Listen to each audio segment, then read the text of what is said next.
You, John Fitzgerald Kennedy, do solemnly swear I, John Fitzgerald Kennedy, do solemnly swear that you will faithfully execute the office of President of the United States that I will faithfully execute the office of President of the United States and will, to the best of your ability, and will, to the best of my ability, preserve, protect, and defend the Constitution of the United States. preserve, protect, and defend the Constitution of the United States. So help you God.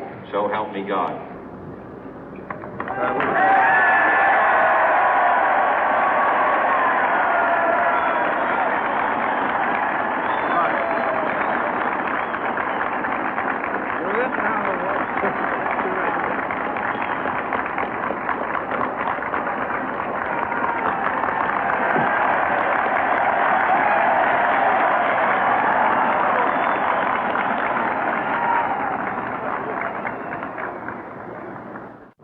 Vice President Johnson, Mr. Speaker, Mr. Chief Justice, President Eisenhower, Vice President Nixon, President Truman, Reverend clergy, fellow citizens.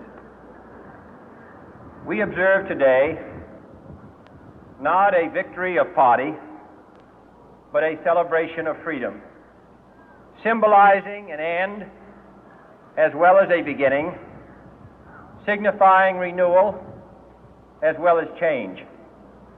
For I have sworn before you and Almighty God the same solemn oath our forebears prescribed nearly a century and 3/4 ago.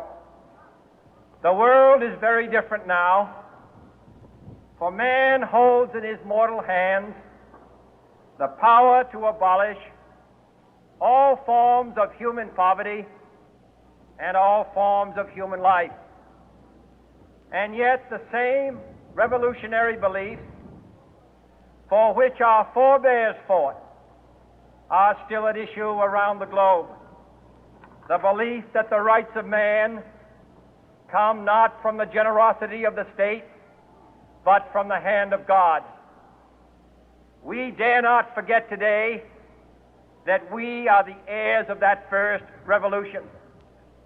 Let the word go forth from this time and place to friend and foe alike that the torch has been passed to a new generation of Americans born in this century, tempered by war, disciplined by a hard and bitter peace, proud of our ancient heritage, and unwilling to witness or permit the slow undoing of those human rights to which this nation has always been committed and to which we are committed today at home and around the world.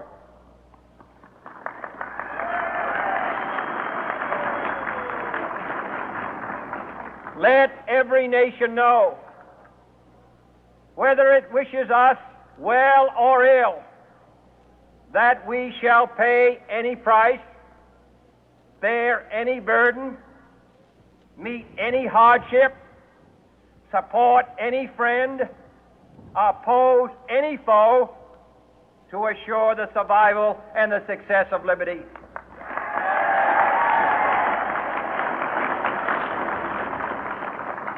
This much we pledge and more. To those old allies whose cultural and spiritual origins we share, we pledge the loyalty of faithful friends. United, there is little we cannot do in a host of cooperative ventures. Divided, there is little we can do, for we dare not meet a powerful challenge at odds and split asunder. To those new states whom we welcome to the ranks of the free, we pledge our word that one form of colonial control shall not have passed away, merely to be replaced by a far more iron tyranny. We shall not always expect to find them supporting our view, but we shall always hope to find them strongly supporting their own freedom, and to remember that in the past, those who foolishly sought power by riding the back of the tiger ended up inside.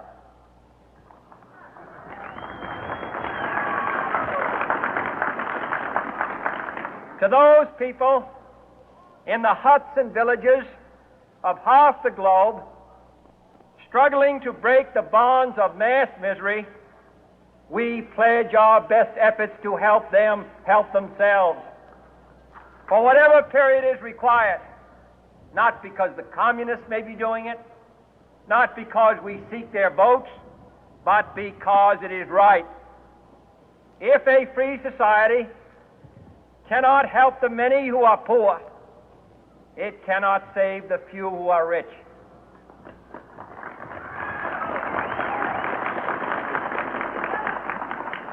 To our sister republics south of our border, we offer a special pledge to convert our good words into good deeds, in a new alliance for progress, to assist free men and free governments in casting off the chains of poverty. But this peaceful revolution of hope cannot become the prey of hostile powers. Let all our neighbors know that we shall join with them to oppose aggression or subversion anywhere in the Americas. And let every other power know that this hemisphere intends to remain the master of its own house.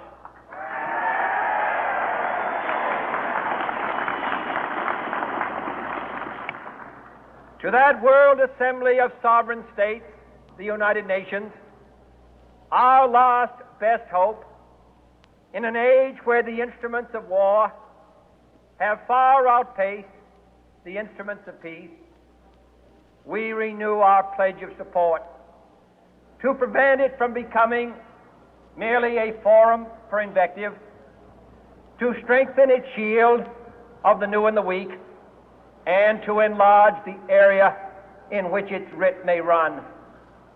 Finally, to those nations who would make themselves our adversary, we offer not a pledge, but a request that both sides begin anew the quest for peace.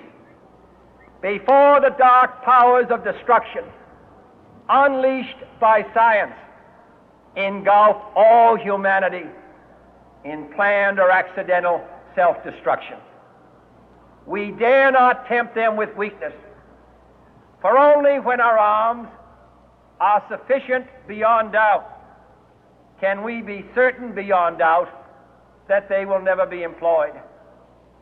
But neither can two great and powerful groups of nations take comfort from our present course, both sides overburdened by the cost of modern weapons, both rightly alarmed by the steady spread of the deadly atom, yet both racing to alter that uncertain balance of terror that stays the hand of mankind's final war. So let us begin anew, remembering on both sides that civility is not a sign of weakness, and sincerity is always subject to proof. Let us never negotiate out of fear, but let us never fear to negotiate.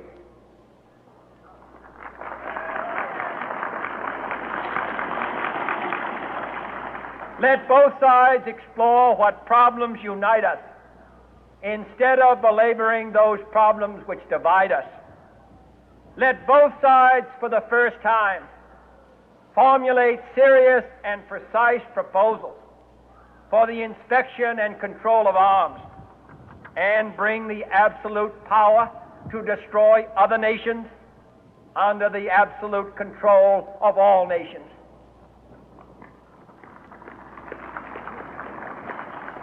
Let both sides seek to invoke the wonders of science instead of its terrors. Together, let us explore the stars, conquer the deserts, eradicate disease, tap the ocean depth, and encourage the arts and commerce. Let both sides unite to heed in all corners of the earth the command of Isaiah to undo the heavy burden and let the oppressed go free.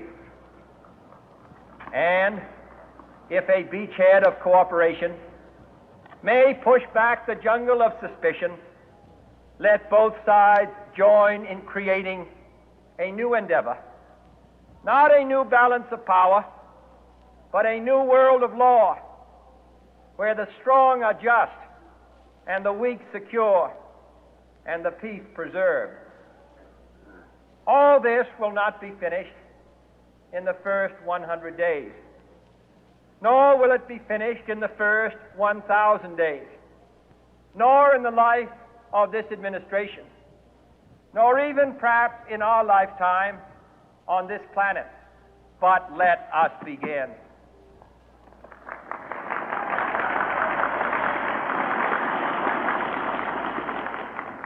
In your hands, my fellow citizens, more than mine, will rest the final success or failure of our course. Since this country was founded, each generation of Americans has been summoned to give testimony to its national loyalty. The graves of young Americans who answered the call to service surround the globe. Now the trumpet